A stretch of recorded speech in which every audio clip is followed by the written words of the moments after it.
Sementara itu, Tribuners, sejumlah barang milik penambang emas ilegal Gunung Botak di Pulau Buru dibakar aparat.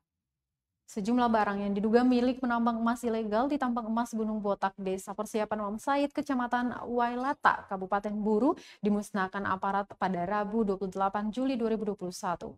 Pemusnahan barang ini dilakukan saat aparat gabungan TNI Polri melaksanakan penertiban dan penyisiran terkait aktivitas penambangan emas ilegal di kawasan tersebut. Ada sebanyak 48 personil gabungan terdiri dari TNI Polri melakukan penyisiran di Gunung Botak. Dalam proses penyisiran ditemukan beberapa penambang namun tidak melakukan aktivitas apapun dan mereka lebih memilih meninggalkan lokasi tambang.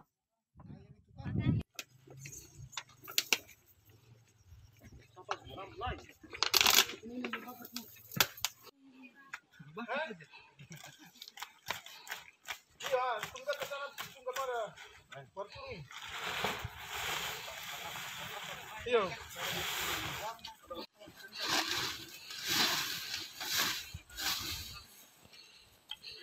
Ini Pak ya? Iya Pak. Ngamai dong pintar lah Pak, basah-basah. Ulang.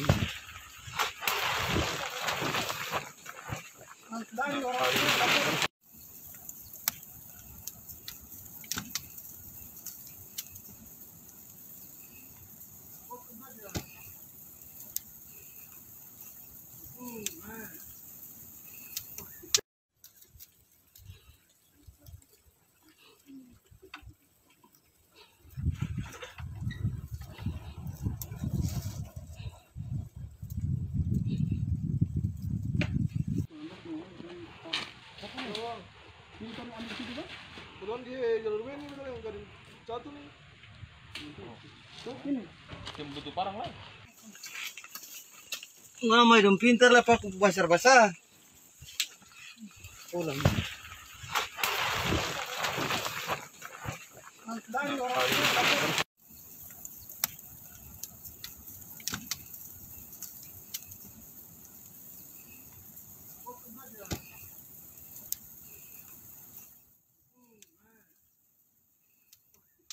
Terima kasih sudah nonton.